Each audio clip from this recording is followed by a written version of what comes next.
प्रणाम। मेरा नाम अमित गुप्ता है और मुझे थोड़ा बहुत एक्सपीरियंस है फॉरेंसिक ऑडिटिंग एंड इन्वेस्टिगेशन में। आज हम फॉरेंसिक अकाउंटिंग का first chapter that is background and overview को पढ़ेंगे। बहुत ही बेसिक चैप्टर है guys.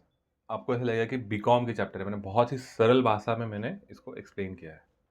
Before going to the chapter आपको मैं बता देता हूँ कि फॉरेंसिक अकाउंटिंग एंड इन्वेस्टिगेशन में होता क्या और क्यों है। फॉरेंसिक ऑडिटिंग आया क्योंकि बहुत सारे पास्ट में फ्रॉड्स होने लगे outside India as well as inside India. That is Satyam scam हुआ, आईएलएफएस का केस हो गया, फिर नीरव मोदी का केस हो गया, Vijay Mallya and there are various. ये तो काफ़ी बड़े बड़े नाम हो गए। बहुत सारे छोटे छोटे स्कैम्स भी होते हैं जो न्यूज़ में एक आध बार आते हैं, परंतु वो भी स्कैम्स है। और ये सारे स्कैम्स फ्रॉड्स में फॉरेंसिक ऑडिटर मदद करते हैं। बिना बिना इनके हेल्प के गवर्नमेंट रेगुलेटरी बॉडीज या फिर सीबीआई हो जाए या serious fraud investigation office that is SFI हो या सेबी हो गया या आरबीआई फ्रॉड को फाइंड आउट नहीं कर पाएंगे। बिकॉज ये फ्रॉड इतना कॉम्प्लेक्स होता है, इतने लोग इन्वॉल्व होते हैं और इतना स्ट्रक्चर इतना ज़्यादा कॉम्प्लेक्स होता है कि इसको क्रैक करना बहुत ही डिफिकल्ट होता है। और सिंस हम chartered accountant are dealing in finances and हमें बहुत सारे नॉमेनक्लेचर, बहुत सारी चीज़ें पता होती है, इसीलिए ऑल द रेगुलेटरी बॉडीज और banks tend to take help of CS to unearth the frauds. जैसे केतन पारेख के केस में जॉइंट कमिटी फॉर्म हुआ था to find out the stock manipulation और who are involved, who were involved, sorry. तो उस committee में भी I am sure dude guys 20 साल हो गए, मैं आपको श्योरिटी से नहीं बोल सकता हूँ, बट मुझे ज़रूर लगता है कि वहाँ पे चार्टर्ड अकाउंटेंट्स ने अपना योगदान दिया होगा to find out the frauds who were involve और कैसे हुआ, मॉडस ऑपरेंडी क्या था, कैसे सब पूरा फ्रॉड डिज़ाइन हुआ, राइट। अगर आपको केतन पारेख के बारे में डिटेल में जानना है तो मेरी वीडियो बहुत ही जल्द आने वाली है। Moving on to this first chapter, let's start it. यहाँ पे ऐसा कह रहा है कि forensic is derive from Latin word forensis, उसका मीनिंग है ऑफ और बिफोर द फोरम। देखो, मैं तो हमेशा यही कहूँगा कि ज़्यादा इतिहास में जाने की ज़रूरत नहीं है, क्योंकि एमसीक्यू से पर्सपेक्टिव से यही रेलेवेंट है कि फॉरेंसिस एंड लैटिन वर्ड है, दैट्स इट, एंड उसका मीनिंग है ऑफ और बिफोर द फोरम। आगे बढ़ते हैं। बेस्ट आईसीए ने क्या किया कि उन्होंने एक्सप्लेन किया कि फॉरेंसिक की ज़रूरत क्यों पड़ी, फॉरेंसिक अकाउंटिंग की ज़रूरत क्यों पड़ी। गाइस, जैसे जैसे बिजनेस बड़े हुए, बिजनेस कॉम्प्लेक्स हुए, तो बिजनेस को अकाउंटेंट की ज़रूरत पड़ने लगी कि हिसाब किताब कौन करेगा। बिजनेसमैन तो बैठ के हिसाब किताब नहीं करेगा, पहले ज़माने में करते थे, बट जब बिजनेस बड़े होने लगे, कॉम्प्लेक्स होने लगे, तो उन्होंने अकाउंटेंट हायर किया। अब अकाउंटेंट के बाद ऑडिटर आया, ऑडिटर के बाद फॉरेंसिक ऑडिटर आया। अब ऑडिटर, स्टैट्यूटरी ऑडिटर की क्या ज़रूरत थी जब बहुत हम एडवांस स्टेज पे पहुंचने लगे, जैसे प्रोप्राइटर से पार्टनरशिप, पार्टनरशिप से joint stock company, that is company, अपना कंपनीज, आज के कंपनीज, तो बहुत ही ट्रांसपेरेंसी का इशू होने लग गया। तो उन्होंने स्टैट्यूटरी ऑडिटर का कंसेप्ट निर्माण किया। और जब फ्रॉड्स होने लगे बहुत सारे, जैसे बाहर बहुत बड़े बड़े फ्रॉड्स, एनरॉन के फ्रॉड हुए थे, फिर लेमन ब्रदर्स का वो सब हुआ था, इंडिया में सत्यम स्कैम है, आईएलएफएस स्कैम है, बहुत सारे विजय माल्या एंड ऑल, तब जाकर फॉरेंसिक ऑडिटर का बूम आया। इंडिया में अभी भी बहुत ही लोअर लेवल पे है, बट इवेंचुअली बहुत ग्रेट स्कोप है फॉरेंसिक ऑडिटर्स का। ठीक है, यहाँ पे उन्होंने वो जो ये जो एम्फोसिस लिखा है वो वही वही कह रहा है कि फॉरेंसिक का अलग ही प्रोफेशन हो गया अभी। ऐसा कहना चाह रहे हैं आईसीए कि फॉरेंसिक अब एक अलग प्रोफेशन ही हो चुका है। और आगे आईसीए ने एक एग्जांपल दिया है पास्ट फ्रॉड्स का, जहाँ पे एनरॉन में $74 बिलियन का लॉस हुआ था इन्वेस्टर्स को। हज़ारों एम्प्लॉइज़ की जॉब गई थी और कस्टमर, वेंडर और एम्प्लॉइज़ को बहुत ही बुरा इम्पैक्ट हुआ था। 2002 में वर्ल्डकॉम का फ्रॉड बाहर आया था, जहाँ पर $180 बिलियन का लॉस हुआ था इन्वेस्टर को, $11 बिलियन लॉस हुआ था कंपनी को, और 30,000 guys, 30,000 is a huge amount, 30,000 लोगों की जॉब गई थी। Lehman Brothers, obviously we know about it. ये होम लोन का इशू था, सबप्राइम मॉर्गेज मेल्टडाउन, $60 बिलियन का बैंक्रप्सी फाइलिंग हुआ, $60 बिलियन 2008 में। Bernie Madoff, Ponzi scheme. Ponzi scheme मैं आपको थोड़ा सा वन लाइन में एक्सप्लेन कर देता हूँ। आप I'll highly recommend you all to go through all these 5 scams. If you want, you can comment and I'll try to make videos, independent videos on all these scams. So Ponzi scheme क्या होता है कि let's say I am a person who knows stock market and मैं advertise कर रहा हूँ कि boss index fund let's say 12% दे रहा है, पास्ट ट्रेंड हम देखेंगे 10 ईयर से, तो मैं आपको प्रॉमिस कर रहा हूँ कि I will definitely give you 14%, right. और मैंने 1-2 साल लेट से डिलीवर भी किया, बट कभी कभी होता ना कि you are not able to do it और market is becoming very much unpredictable. तो अब मुझे दिख रहा है कि मैं 14% डिलीवर नहीं कर पाऊंगा। तो पॉन्जी स्कीम में क्या होता है कि जो ओल्ड इन्वेस्टर है उनको in order to give them 14%, new investor का पैसा उनको फ्रॉडुलेंटली ट्रांसफर किया जाता है कि बॉस ये लो तुम्हारा 14%, ये लो तुम्हारा 14%। और ये लूप होल, ऑब्वियसली गाइस, ये लूप होल ये साइकिल, नॉट लूप होल, ये साइकिल चलता रहेगा और फिर कभी ना कभी तो बाहर आएगा ही। आगे हम देख रहे हैं Satyam scam, obviously everyone is aware, वो अकाउंटिंग का फ्रॉड होता।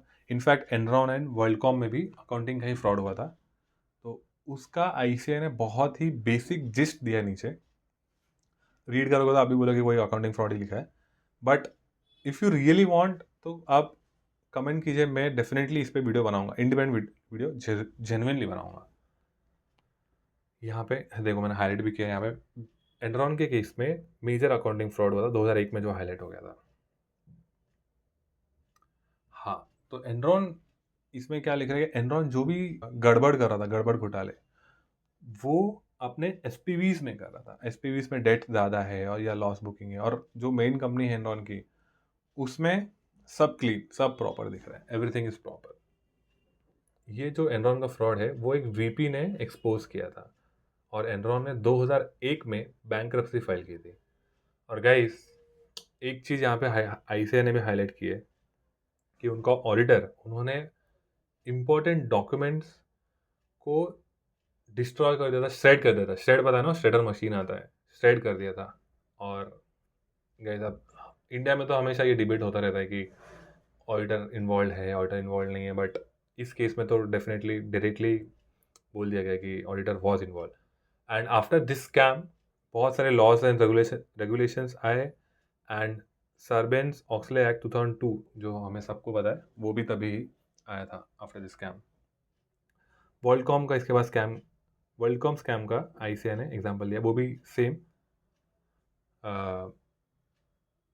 अकाउंटिंग फ्रॉड ही है, जिसको इंटरनल ऑडिटर ने एक्सपोज किया था। उनका खुद का इंटरनल ऑडिटर जिसका नाम है सिंथिया कूपर, उन्होंने ऐसा बोलते हैं कि लेट नाइट बैठकर, नॉर्मल डेज में वो she was doing internal audit का काम, जो भी है उनका स्कोप ऑफ वर्क, और जब जब लोग निकल रहे, कॉर्पोरेट्स पे तो जनरली 6-7 बजे निकल जाते हैं, उसके बाद she used to sit late and she used to do this investigation.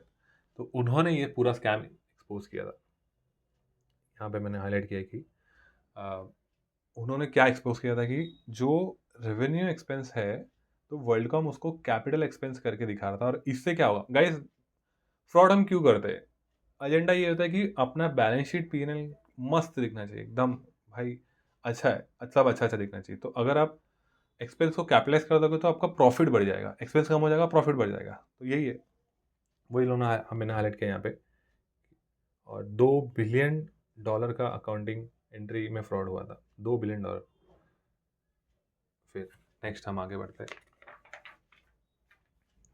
यही है कि यहाँ पे हम फ्रॉड क्यों करते हैं, सबसे बेसिक ऐसे पूछ रहे हैं कि हम फ्रॉड क्यों ही कर रहे हैं। इनएडुकेट ओवरसाइट बाय दो चार्जेस गवर्नमेंट। इससे ना मुझे एक एग्जाम्पल याद आ रहा है, रिसेंटली आपने पढ़ा हुआ कि अनिल अंबानी को सेबी ने फाइन लगाया। तो जब वो रिपोर्ट मैं पढ़ रहा था ना, बहुत ही इंटरेस्टिंग रिपोर्ट है, थोड़ा कॉम्प्लेक्स बना उन्होंने बट अच्छा रिपोर्ट है, मतलब जिस तरीक़ों से फ्रॉड हुआ है।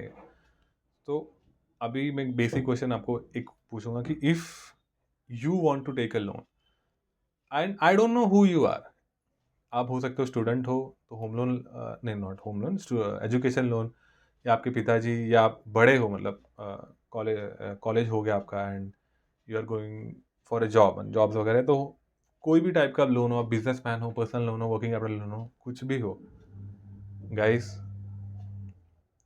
आप आज फॉर्म भरोगे, आपको 2 महीने बाद, 1 महीने बाद, what ever depending upon your relationship, तभी लोन मिलेगा। बट यहाँ पे लोन्स सेम डेट पे भी डिसबर्स हो गया था, मतलब आज फॉर्म भरा और आज ही पैसे आपके अकाउंट में आ गए। और ये जो अनिल अंबानी का पूरा स्कैम था, that was via NBFC name, RHFL नाम है, Reliance home finance limited, RHFL short form में। तो उसमें एनबीएफसी में, इस एनबीएफसी में क्या होता है कि इस टाइप ऑफ एनबीएफसी में कि आपको more than 50% of loan real estate business को देना है। तो अब रिपोर्ट में ऐसा लिखा है कि बॉस, ये लोग रिलेटेड पार्टी को या नॉन रिलेटेड पार्टी को वर्किंग कैपिटल लोन दे रहे थे। तो ये आरबीआई का बहुत सारा रेगुलेशन है जो रेस्ट्रिक्ट करता है एनबीएफसी को, एंड बोर्ड ने ऐसा, बोर्ड मीटिंग्स में डिस्कस हुआ था दैट हम आज के बाद जो भी इनका लोन, वर्किंग कैपिटल लोन हुआ है, ठीक है, फाइन, अभी से आज हम लाइन ड्रॉ करेंगे, अभी से कोई भी लोन वर्किंग कैपिटल को नहीं देंगे। हम सारे, आज के बाद से सारे लोन हम होम लोन के लिए देंगे, होम लोन या डेवलपर्स, उन सबको देंगे, घर बनाने के लिए, रियल एस्टेट बनाने के लिए, वॉट एवर। फिर भी Anil Ambani made sure that working capital के लिए लोन इशू हुआ। ये है इसका एग्जांपल कि inadequate oversight by the government. Government ने भाई डिस्कस कर लिया, still promoters are not not listening to the board, and obviously उनको नेक्स्ट बोर्ड मीटिंग में पता ही चला होगा बट उन्होंने इग्नोर किया, या जो भी है। तो यही है इसका एग्जांपल। आगे है वही abuse of power bye promoter and top management, obviously हम अनिल अंबानी के केस में देख सकते हैं। Corruption and collision between top management banker, यहाँ पे मैं वही एग्जांपल ले सकता हूँ, येस बैंक का जो राणा जी और उनके बोरोवर से उनका कोल्यूशन था, और हायर प्रोसेसिंग फीस के बेसिस पे ही यूज्ड टू इशू लोन्स।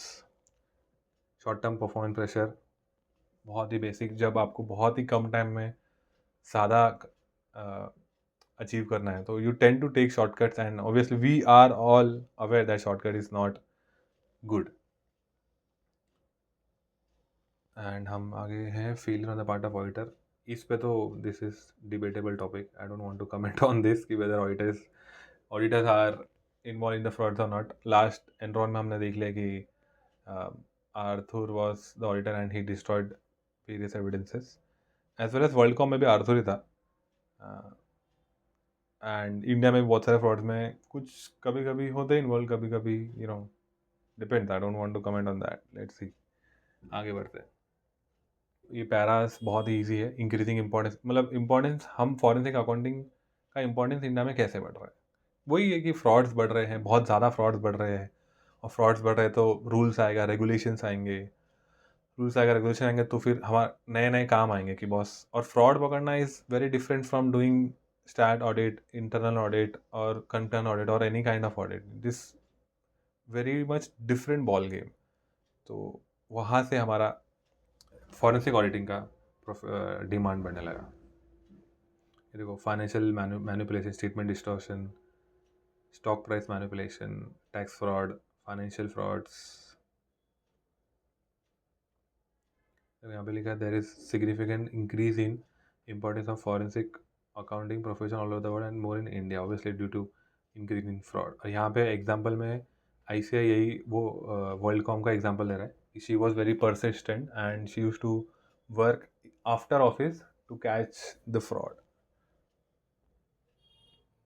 आगे लीगल एंड रेगुलेटरी रामिफिकेशन, बहुत ही ईजी है कि जब हम इन्वेस्टिगेशन इन फॉरेंसिक कर रहे हैं तो एक लॉ के बेसिस पे हम कर रहे हैं कि बॉस सेबी के हिसाब से ये वायलेशन है, या कंपनीज एक्ट के हिसाब से वायलेशन है, या पीएमएलए एक्ट के हिसाब से ये वायलेशन है, या फिर आईपीसी में है, या इन जनरल। तो उसका हम देखो डायरेक्टली हम तो जाके नहीं बोल सकते कि आपने जो भी प्रोसीजर मॉडस ऑपरेंडी आपने चूज़ किया है या पैसा साइफन ऑफ किया है वो इलीगल है, और हम उनको बोल नहीं पाएंगे कि कौन से एक्ट में आप चार्ज हो।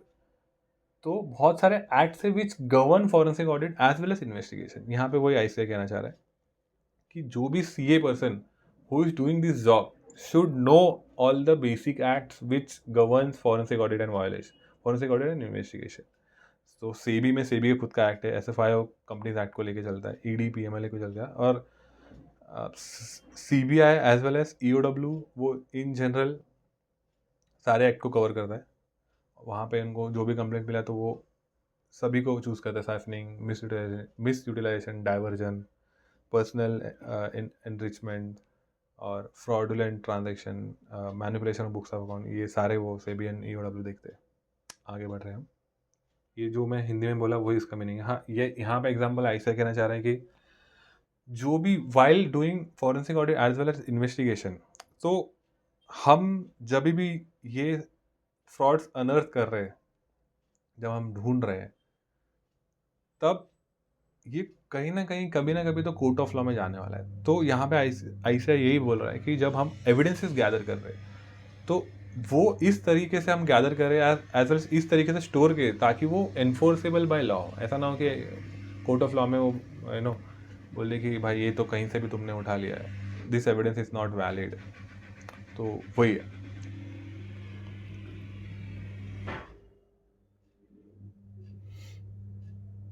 आगे हम देख रहे हैं कि आईसीआई कह रहा है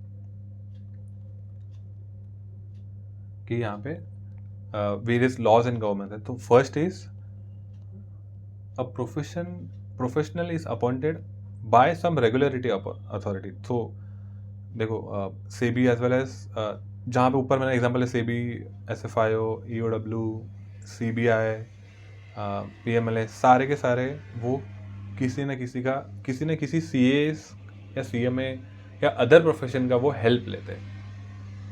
और जब वो हेल्प लेते तो let's say I M A CA, तो मैं वहाँ पे काम कर रहा हूँ, तो उनका खुद का वो बोलेंगे कि आपको कंपनीज एक्ट के हिसाब से रिपोर्ट बनाना, और कंपनीज एक्ट के हिसाब से क्या फ्रॉड हो रहा है, क्या वायलेशन हो रहा है, कौन से सेक्शन में प्रोसिक्यूट कर सकते हैं हम डायरेक्टर्स को, सीएफओ को, सीईओ को, चेयरमैन को, प्रमोटर को, and lot many other people who are involve. तो उस सेक्शन के दायरे में रहकर, उस एक्ट के दायरे में रहकर हमें काम करना है। आगे बोल रहा है कि आगे सेकंड पैरा में बोल रहा है आईसीआई कि a profession is appointed by the client. अभी ये क्लाइंट क्या हो सकता है कि एग्जांपल कभी कभी बैंक्स भी फॉरेंसिक ऑडिट करवाते हैं, तो उसमें बैंक्स के केस में इतना कुछ ज़्यादा मैंडेट नहीं होता है कि बैंक्स नहीं बोल रहे कि बॉस तुम इसी तरीके से काम करो। जैसे कि पहले वाला एग्जांपल है, एसएफआईओ का एक अलग से मैंडेट होता है, एक प्रोसीजर होता है कि आपको ऐसे ऐसे काम करना है, ऐसे ऐसे एविडेंस गैदर करना है, ऐसे ऐसे रिपोर्ट बनाना है, ऐसे ऐसे एनेक्सेस बनाना है, ऐसे ऐसे अपेंडिक्स बनाना है, ऐसे ऐसे बैंक से डेटा लेना है, lot of many other things.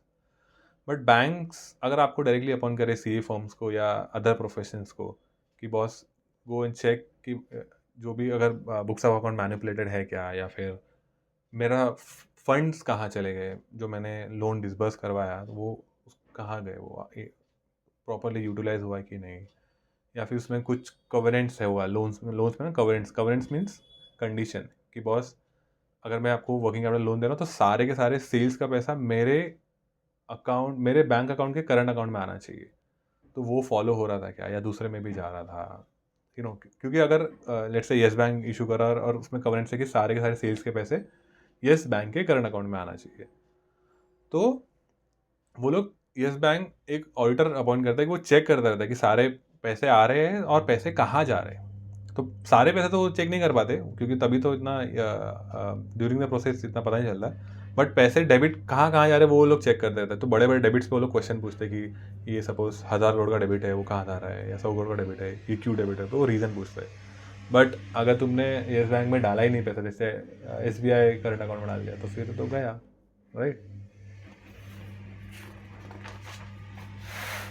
आगे हम बढ़ रहे, इस एम्फोसाइज में ICAI ने लिखा है कि वही मैंडेट एंड मैनर, कि जो भी प्रोफेशन रेगुलेटरी बॉडी को असिस्ट कर रहा है उनका खुद का एक mandate as well as manner of doing investigation and forensic audit है, उसको फॉलो करके हमें वो काम करना है। एज वेल एज हमें ये दिमाग में हमेशा रखना है कि हमारा इंटेंशन क्या है कि फ्रॉड अनर्थ करना है, फ्रॉड ढूंढना है।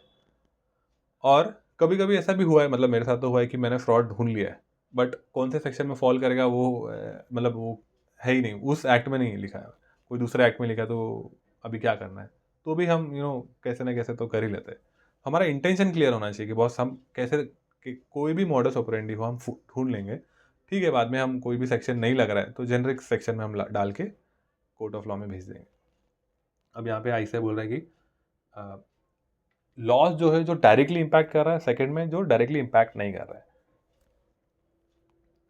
ये सेम जो पिछले एग्जांपल में मैंने बोला कि जैसे SFI को डायरेक्टली इंपैक्ट कर रहा है कंपनीज एक्ट, सेबी को खुद का सेबी एक्ट, और आगे सेकंड पॉइंट में ICAI कह रहा है एंगेजमेंट स्पेसिफिक लॉ। अब यहाँ पे एंगेजमेंट स्पेसिफिक लॉ मतलब नॉट नेसेसरीली, यहाँ पे ICAI बोल रहा है कि जब आप कोई भी एंगेजमेंट कर रहे हो, कोई भी फॉरेंसिक ऑडिट कर रहे हो या इन्वेस्टिंग कर रहे हो, तो apart from main law, let's say SFI का जो कंपनीज एक्ट है मेन लॉ, आपको दूसरे लॉस का भी ध्यान देना पड़ेगा, जैसे इंडियन एविडेंस एक्ट है, जैसे IPC एक्ट है, जैसे प्राइवेसी का भी आपको ध्यान देना पड़ेगा कि डेटा बाहर लीक ना हो जाए। इनफैक्ट आपका खुद का नाम भी बाहर नहीं लीक होना मतलब लीक नहीं होना चाहिए, क्योंकि आपके लाइफ पे वो थ्रेट आ जाता है, क्योंकि जो जिसने फ्रॉड किया क्रोर्स ऑफ क्रोर्स में किया, और आपको हार्म पहुंचाने के लिए ज़्यादा पैसा नहीं देना उनको, तो वो कैसे फिर हाँ, दैट्स इट। आगे हम बढ़ते हैं। तो ICAI ने नीचे एग्जांपल दिया है, नीचे बहुत सारे एक्ट्स के नाम लिखे हैं जो फॉरेंसिक अकाउंटिंग में काम आते हैं। नॉट नेसेसरीली कि सारे के सारे एक साथ ही एक ही प्रोजेक्ट में काम आ जाए, बट कुछ एक्ट्स कहीं काम आते हैं, कुछ एक्ट्स कहीं। तो यहाँ पे सबसे पहला एग्जांपल है इंडियन पीनल कोड। बहुत ही इसमें अंदर जाने की ज़रूरत नहीं है, MCQ इतना अंदर से तो नहीं आने वाला है, खाली ऐसे आने वाला है कि कौन से acts forensic audit and investigation को गवर्न करते हैं। तो इंडियन पीनल कोड 1860, फिर Indian contract act obviously, Indian evidence act, फिर the code of criminal procedure, prevention of corruption act, prohibition of benami property transaction act 1988, prevention of money laundering act 2002, SEBI का act है यहाँ पे 1992, companies act 2013, information technology act 2000, and forensic में बहुत सारे foreign laws भी हम कभी कभी रेफर करते हैं। तो वो कौन से लॉज है? Foreign corruption practice act, Sarbanes Oxley act, prevention of money laundering act, United States organization sentencing guidelines, UK bribery, United Kingdom bribery act. आगे हम बढ़ते कि CA को क्या क्या अपॉर्चुनिटीज है इस फील्ड में। तो इन्होंने 3 पार्ट में डिवाइड किया, उसके बाद में और भी बहुत इलाबोरेट किया है, मैं आपको एग्जाम्पल से एक्सप्लेन कर दूंगा। 3 पार्ट क्या है? फॉरेंसिक अकाउंटिंग सर्विस, सेकंड है इन्वेस्टिगेशन सर्विस, थर्ड है लिटिगेशन सपोर्ट सर्विस। इसको आगे ICAI ने एक्सपांड किया है। देखो यहाँ पे फॉरेंसिक अकाउंटिंग सर्विस क्या है, यहाँ पर forensic accounting service, investigation service और लिटिगेशन सर्विस। आगे इसको और फर्दर हमने मतलब ICAI ने एक्सप्लेन किया, हम डायरेक्टली वहाँ जंप करते हैं। तो first is forensic accounting service, उसके अंदर है financial statement manipulation. Guys this is very simple, and Satyam case में, एनरॉन के एज वेल एज वर्ल्डकॉम के केस में भी यही हुआ था कि फाइनेंशियल स्टेटमेंट मैनिपुलेशन हुआ। तो फाइनेंशियल स्टेटमेंट मैनिपुलेशन में क्या कर सकते हैं? सेल्स ज़्यादा दिखा दिया, परचेस कम कर दिया, डेप्रिसिएशन मैनिपुलेट कर दिया, एक्सपेंसेस मैनिपुलेट कर दिया, कैश फ्लो में कुछ एरर दिखा दिया। तो वही, अगर आप इसमें आगे थियरी पढ़ोगे तो थियरी बहुत ही ईजी है। Identify the nature and extent of manipulation, आगे determine the impact, identify the parties involve. Obviously यार इम्पैक्ट हम देखेंगे ना, कितने क्रोर्स का मैनिपुलेशन हुआ है और कहाँ हुआ है, पार्टीज कौन इन्वॉल्व है, and identify the violation of acts and regulation. बहुत ही सिंपल, अंदर पढ़ोगे तो उसका मीनिंग भी वही है। That is why I told you all that this chapter is very very basic. This is just a base of forensic audit. Fund diversion और asset tracing, इसमें क्या होता है, जब कोई भी कंपनी बैंक से लोन लेती है या एनबीएफसी से लोन ले रही है, तो कंपनीज बैंक को रीज़न देते कि इस पैसों का मैं वर्किंग कैपिटल में यूज़ करूँगा, या फिर प्रोजेक्ट एक्सपांशन में यूज़ करूँगा, या एसेट बाय करूँगा, या there are an number of reasons for which companies can take loan from banks. अब फंड डाइवर्जन और एसेट ट्रेसिंग में क्या हो जाता है, जब let's say there is a company name ABC Limited and it has taken loan of 100 crore rupees from some bank for project expansion। अब जब बैंक ने पैसा दिया, कंपनी ने क्या किया कि सेम अमाउंट वो पैसा अपने सब्सिडरी को दे दिया, और सब्सिडरी ने क्या किया, अपना पिछला लोन को रीपे कर दिया। तो यहाँ पे फाइनेंसिंग हो गया, राइट। बेसिकली न्यू लोन लेके हम पहले वाला लोन को रीपे कर रहे हैं। So this will be termed as diversion, because purpose of the loan क्या था कि हम बिजनेस को एक्सपांड करेंगे, परंतु एक्चुअल में क्या हुआ, हमने पैसा लिया, सब्सिडी में डाला, सब्सिडी ने अपना पिछला लोन जो रीपेमेंट करना था वो पे कर दिया। अब एसेट ट्रेसिंग में क्या हो रहा है, एसेट ट्रेसिंग में जो पैसा 100 करोड़ रुपीज़ कंपनी के बैंक में आई, उसको through multiple layers, let just say मेरा बिजनेस है स्टील मैन्युफैक्चरिंग, परंतु मैंने ये पैसा किसी दूसरे कंपनी में जो अनरिलेटेड है, लेट से कॉटन मैन्युफैक्चरिंग कंपनीज को लोन्स एंड एडवांसेस दे दिया, या कुछ अलग ही बैलेंस शीट या पीएनएल में एक्सपेंस बुक करके उन्हें पैसा दे दिया, और थ्रू मल्टीपल लेयर्स प्रमोटर ने एसेट खड़ा कर लिया अपने पर्सनल अकाउंट में। तो ये जो फॉरेंसिक ऑडिटर्स ट्रेस करते हैं कि बॉस पहले पैसा कंपनी के अकाउंट में गया, फिर वो कॉटन कंपनी में गया, फिर वो कॉटन से लेट से डायमंड का कोई बिजनेस में गया, फिर डायमंड से लेट से एक्सपोर्ट हो गया, फिर एक्सपोर्ट से लेट से export basically out of India पैसा चला गया, और फिर हम देख रहे हैं कि 1 महीने में प्रमोटर ने कोई एसेट बाय कर ली। तो यहाँ पर फंड ट्रेसिंग में आप ऐसे पूरा आप ट्रेल बना सकते हो कि ठीक है, आउट ऑफ इंडिया भी गया तो वहाँ से भी डेटा मंगा के आप चेक कर लो, फिर आउट ऑफ इंडिया से पैसा कैसे अंदर आया, और फिर प्रमोटर ने वो ये बाय किया, राइट। ऐसे हम एसेट ट्रेसिंग करेंगे। और अगर आप हम ICAI का देखेंगे तो बहुत ही बेसिक लिखा है, to identify of funds and asset, to identify misutilization of funds और assets, to quantify losses, to establish a timeline, to identify the parties involve, obviously to assist in asset recovery. Anti money laundering, यहाँ पे ICAI कह रहा है कि हमें source of fund of asset. Anti money laundering में क्या होता है कि इलीगल पैसे से हम पैसे को कन्वर्ट करके हम एसेट में डाल रहे हैं, फिर वहाँ से वाइट मनी निकल रहा है, तो वो इलीगल जो एसेट है उसका हम सोर्स ऑफ फंड देखेंगे। लेट्स से एक पेंट हाउस बाय कर लिया, या फिर एयरबीएनबी का, एयरबीएनबी, राइट, एयरबीएनबी हमने कोई घर लेके एयरबीएनबी पे दे दिया, तो उसका सोर्स ऑफ फंड ट्रेस करेंगे, वो इलीगल तो नहीं है। सेकेंड पॉइंट में ऐसे कह रहा है कि वो जो एसेट है उसका सारा डिटेल्स हमें चाहिए, सोर्स ऑफ फंड कैसे हुआ, कौन कौन इन्वॉल्व है, वैसे। आगे हम बढ़ते हैं नेक्स्ट पॉइंट में, टैक्स इवेजन। अभी टैक्स इवेजन में भी लोग क्या करते हैं, जैसे कुछ ना कुछ ट्रांजेक्शन इस तरीके से करेंगे ताकि इंडिया में बहुत ही कम से कम टैक्स पे, तो यहाँ पे भी फॉरेंसिक ऑडिटर का काम आता है। तो identify the extent of evasion, to prevent the parties involve, to determine the amount owed. Obviously this is very basic, आप अंदर भी पढ़ोगे तो वही लिखा है जो मैं बोल रहा हूँ। हाँ, यहाँ पे उन्होंने वही वीडियोकॉन वाला केस था जहाँ पे गवर्नमेंट का रेवेन्यू जो था for licence fees was percentage upon your revenue, percentage on the companies revenue. But companies क्या करती थी कि जो रिचार्ज के पैसे से जो हम मोबाइल का रिचार्ज देते हैं वॉट एवर 1000-2000, उस वो जो रेवेन्यू उनको हो रहा है वोडाफोन को, उसका certain percentage they used to give to government. And ये सभी कर रहे हैं, सारे टेलीकॉम इंडस्ट्रीज कर रहे थे, और गवर्नमेंट को तो पता ही नहीं, उनको तो क्रोर्स ऑफ क्रोर्स में पैसा आ रहा है, दे वे नॉट लुकिंग आफ्टर कि कितना प्रॉपर आ रहा है नहीं आ रहा, बस पैसे आ रहा है, ठीक है। देन वहाँ पे फॉरेंसिक ऑडिटर ने अनर्थ किया था, अनर्थ नहीं, अनअर्थ इंग्लिश में, वहाँ पे फॉरेंसिक ऑडिटर ने हाईलाइट किया था कि बॉस जो कॉन्ट्रैक्ट में लिखा है और जो हो रहा है that is very different, and फिर वो केस हुआ, then high court, supreme court, and then government won. आगे आगे हम पढ़ेंगे रिलेट पार्टी ट्रांजेक्शन का। ये भी बहुत ईजी है। अगर आपको मैं यहाँ पे एग्जाम्पल, रिलेट पार्टी आता क्यों है, तो फर्स्ट है इसकी वैल्यूएशन।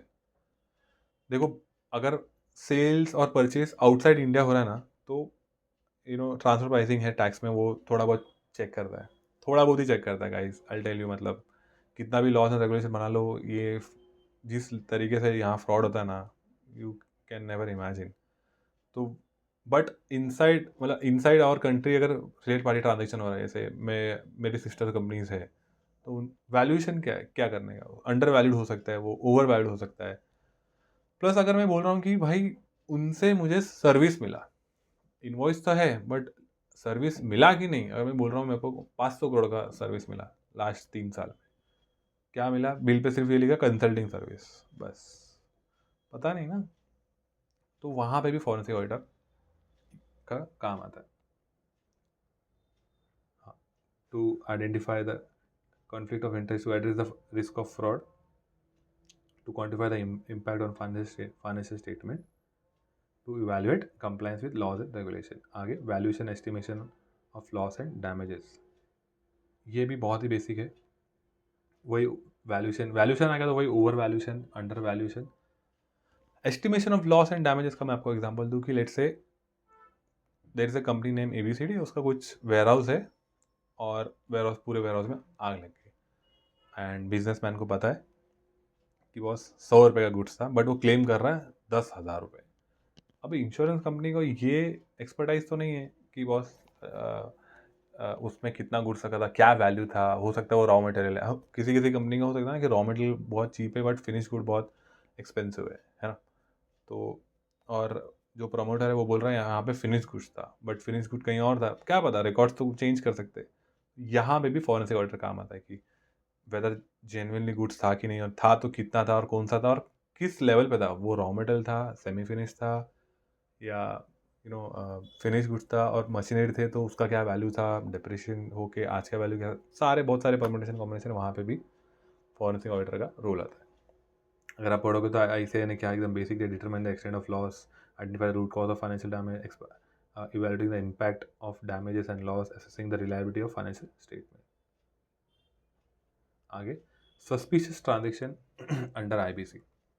तो IBC के अंदर ना, अभी IBC कोड आपको पता होगा कि जब कंपनी डिफॉल्ट कर देती है, company is not able to pay their loans, और क्रेडिटर्स जब कंप्लेन करते हैं NCLT में, तब IBC लग जाता है, IBC चालू हो जाता है, और वहाँ अलग ही let's not get into that, because वो अलग ही पूरा एक्ट है।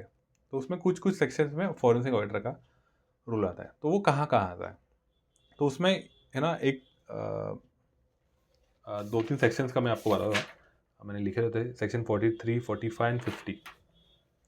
तो उसमें वो ये सब सेक्शन किस बारे में बात करते हैं कि अगर अभी IBC का मैंने ये तो बताया था कि वो डिफ़ॉल्ट कर चुकी है, क्रेडिटर्स को या बैंक्स को पैसा नहीं दे पा रहे, और बैंक्स या फिर क्रेडिटर्स ने कंप्लेन कर दिया NCLT में, और फिर IBC तो भाई लगना है, और IBC लग गया तो भाई मतलब बहुत दिक्कत होने वाली है।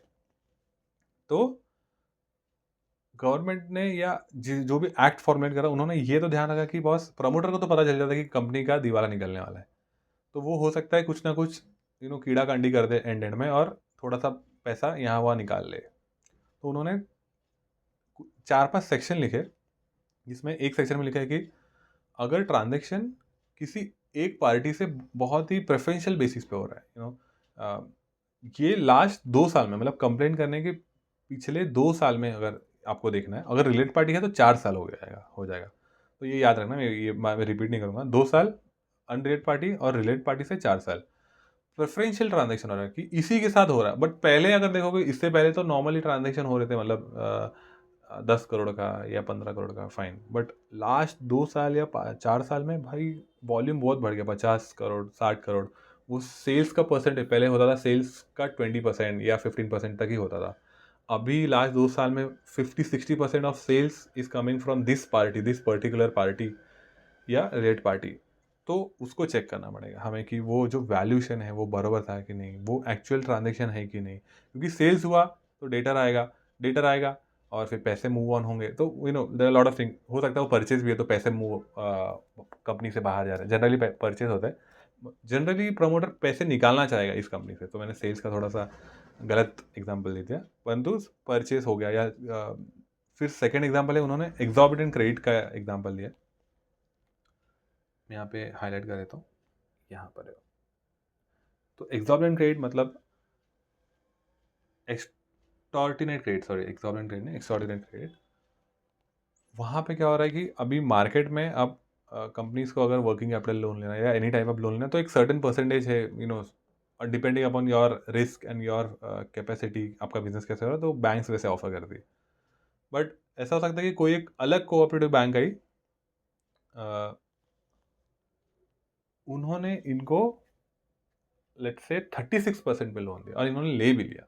तो वो हमें चेक करना पड़ेगा कि बॉस वो ये लोन ट्रांजेक्शन कैसा है, तो और प्रमोटर का कुछ रिलेशन है क्या, और पैसे कैसे घूम रहे हैं, ये ट्रांजेक्शन हमें पूरा देखना पड़ेगा, क्योंकि कंपनी ऑलरेडी पैसा नहीं है और तुम 36% पे उठा रहे हो, दिस इज इलॉजिकल ना।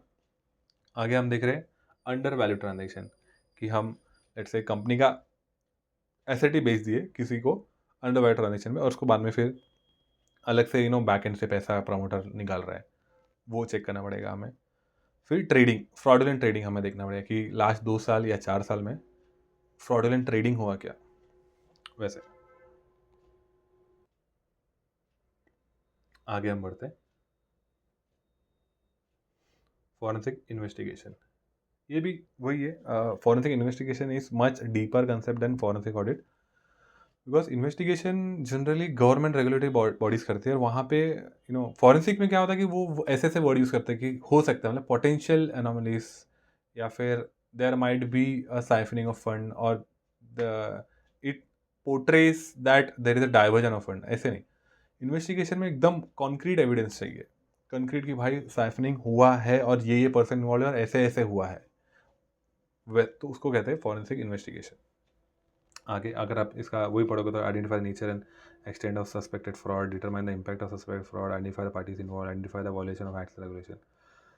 अभी अगर हम पढ़ेंगे insurance and personal injury claims. हाँ, यहाँ पे फॉरेंसिक ऑडिटर का यूज़ होता है कि to determine the quantum of loss, तब जाके तो यू नो ये लोग इंश्योरेंस कंपनी उनको पैसे दे पाए, नहीं तो फिर कोई भी कितना भी लॉस करेगा। एक एग्जांपल मेरे को याद आ रहा है कि शायद मैंने बहुत पहले पढ़ा था, जहाँ पर इंश्योरेंस कंपनीज के कुछ एम्प्लॉय और बाहर वाले मिलके they use to catch people who are about to die in couple of months. तो जिसको लेट से कैंसर हुआ है या एक्सीडेंट हुआ है या वॉट एवर, उनसे इंश्योरेंस करवाते थे और डॉक्यूमेंट फोर्स करते थे कि उनको कुछ नहीं है, कुछ नहीं हुआ है, they are perfectly fine. And जब वो मर जाते थे तो क्लेम पास हो रहा है क्योंकि उनका डेथ हो गया, और क्लेम पास वाले जो ऑफिसर होते हैं उनसे भी मिले हुए। तो अभी 1 करोड़ का, लेट से 1 करोड़ का पॉलिसी, अभी 1 करोड़ मिल रहा है, एंड घर वालों को थोड़ा पैसा देगा, थोड़ा अपने में आपस में बांट के तो this was kind of fraud, बहुत ही इंटरेस्टिंग फ्रॉड था। एंड आई वॉज फैसिनेट कि भाई कैसे लोग इतना टीम वर्क में काम कर रहे हैं, ये बुरे काम करने के लिए लोग कितने टीम वर्क में काम, अच्छा काम बोल दो तो नहीं हो पाएगा तो इसमें भी let's focus back on our chapter. यहाँ पे भी फॉरेंसिक ऑडिटर काम आता है कि एक तो क्लेम प्रॉपर हो रहा है कि नहीं, और ऐसे सब चीज़ें हो रही है कि भाई एक पर्टिकुलर रीजन में बहुत सारा क्लेम्स डिसबर्स हो रहा है, बहुत सारा क्लेम्स सैंक्शन, बहुत सारा क्लेम्स हो रहा है, तो वहाँ पे भी फॉरेंसिक ऑडिटर चेक करता है कि भाई क्या रहा है मतलब। एंड आगे कंपनीज के ethics code and violation code, company के एथिक्स और कोड ऑफ कंडक्ट का वायलेशन भी फॉरेंसिक ऑडिटर चेक कर लेता है। अगर इनकेस प्रमोटर या टॉप कंपनी का डायरेक्टर को लग रहा है कि अंदर कुछ ठीक से काम नहीं हो रहा है, मैनेजर ठीक से काम नहीं, या कुछ हरेस कर रहे हैं इन एनी वे मैनर, तो फॉरेंसिक ऑडिटर को अपॉइंट कर सकते हो, और उनका वही रूल्स एंड रेगुलेशन, वो कंपनी का रूल्स एंड रेगुलेशन हो, क्योंकि प्राइवेटली अपॉइंट हुआ है। आगे whistle blower complaints, everyone is aware कि विसल ब्लोअर कंप्लेंट क्या होता है। आए दिन न्यूज़ में आता रहता है कि इस कंपनी में ऐसा हो रहा है, इस कंपनी में ऐसा हो रहा है, कि विसल ब्लोअर कंप्लेंट कभी कभी ऐसा हो जाता है कि एसेट चोरी हो रहा है and management is aware and they are not doing anything, तब टॉप मैनेजमेंट फिर फॉरेंसिक ऑडिटर को इन्वॉल्व करता है। फिर कभी कभी ऐसा होता है कि रॉ मटेरियल ये लोग बहुत ही एक्सॉर्बिडेंट प्राइस पे ले रहे हैं, इम्पोर्ट कर रहे हैं, तो इस केस में भी फॉरेंसिक ऑडिटर अपॉइंट होता है। अगर आप अंदर का पढ़ोगे तो यहाँ पे क्या लिखा है कि establish the fact, identify the extent of misconduct, determine accountability and next. अगर आप अंदर पढ़ोगे तो आपको वही लगेगा कि बार बार वो सिंपल लैंग्वेज में वही लिखा है, आपको सिर्फ हेड पॉइंट पढ़ना है और दैट्स इट। नेक्स्ट हम पढ़ेंगे asset theft, bribery and corruption. यहाँ पर इस केस में भी देखो, ब्राइबरी का तो अलग से एक एक्ट ही हमने पीछे देखा, और करप्शन वगैरह इस केस में क्या कैसा होता है कि this is to stop big companies from giving money to regulatory bodies illegally. जैसे उनका रेड कार्पेट है ना, अगर लेट्स से कोई बड़ा कंपनी है जो लास्ट 2-3 डिकेड से मार्केट में है और उनको कोई नया बिजनेस चालू करना है, तो वो पैसे दे के गवर्नमेंट बॉडीज़ को फटाक से अपना काम करवा सकते हैं। And on the other side, अगर मैं जा रहा हूँ, मेरा नया फर्स्ट टाइम बिजनेस है, तो मुझे बहुत सारा डिफिकल्टी फेस होगा। तो ये थोड़ा सा उस केस में जाता है, करप्शन वाला, ब्राइबरी वाला, उस अलग तरीके में। इसमें हम लॉ भी बाहर के कंट्रीज के लॉ फॉलो करते हैं। आगे हम बढ़ेंगे। देखो यहाँ पे identify the extent of misconduct, determine the accountability, assess the financial impact. आगे data breach and theft of intellectual property right. ये बेसिकली डील करता है इंफॉर्मेशन टेक्नोलॉजीज़ का जो एक्ट है 2000, आईटी टेक्नोलॉजीज़ का जो एक्ट है यहाँ पे।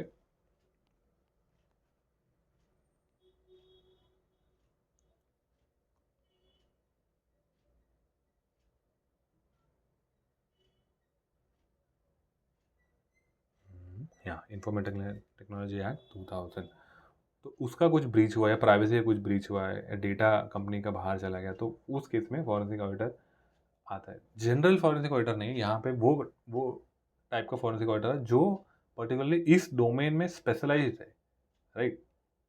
अब हम ये हो गया था हमारा डेटा ब्रीच, हो गया हमारा ऑल्टरनेट डिस्प्यूट रेजोल्यूशन।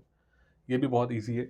जब दो कंपनीज लड़ रही है या दो पर्सन लड़ रहे हैं, और वहाँ पे भी फॉरेंसिक ऑडिटर अपना योगदान दे सकता है। कैसे दे सकता है? To facilitate a settlement agreement.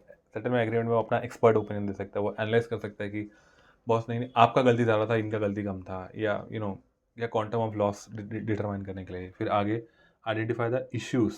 तो यहाँ पे ऐसा कह रहा है कि जो मेजर इश्यूज़ है, बड़े बड़े इश्यूज़ है, उसको सॉल्व करो, रादर देन वो पेटी इश्यूज़ कि भाई तूने मेरे को ऐसा बोला था, तूने मेरे साथ, नहीं नहीं नहीं, वो सब नहीं। आप बड़े जो इश्यूज़ है, जो जिसका मेजर इम्पैक्ट है, उसमें आपको फॉरेंसिक ऑडिटर हेल्प कर सकता है। आगे हम बढ़ेंगे। लास्ट पॉइंट है टेस्टिमनी। टेस्टिमनी में हमारा योगदान हो सकता है, जैसे कि फॉरेंसिक ऑडिटर कैसे मदद कर सकता है टू प्रोवाइड फैक्चुअल इन्फॉर्मेशन। बस जो केसेस में हम गैदर करते हैं एविडेंस वाइल इन्वेस्टिगेटिंग और वाइल प्रोवाइडिंग फॉरेंसिक सर्विसेज, तो हमने डेटा कहाँ कहाँ से गैदर किया और उसका बेसिस क्या, और हमने क्यों गैदर किया फर्स्ट थिंग, और मुझे क्यों लगा कि ये डेटा आना चाहिए। तो वो हमें कोर्ट ऑफ लॉ में भी कभी कभी दिखाना पड़ता है, क्योंकि कभी कभी कैसा हो जाता है, फॉरेंसिक ऑडिटर पे भी केस हो जाता है कि बॉस तुमने ये एंगल से क्यों नहीं सोचा, ये एंगल सोचा तो वो पर्सन भी पकड़ा जाता, वो पर्सन भी प्रोसिक्यूट होता, तुम्हारे वैसे वो छूट गया। तो वो फॉरेंसिक ऑडिटर भी कभी कभी एक्सप्लेन करना पड़ता है कि बॉस हम ये सोच रहे थे और हमने ऐसे एविडेंस गैदर किए, हो गया गलती, हो सकता है ना, सब गलती तो सबसे होती है। फिर आगे वो एक्सप्लेन करना पड़ेगा कि मेथोडोलॉजी क्या अडॉप्ट किया एंड टाइमलाइन, ऑब्वियसली कि आपने यही टाइमलाइन क्यों चूज़ किया। Thank you guys, this is आपको ये समझ गया होगा अभी, and this is very basic chapter, and see you on next chapter. प्रणाम।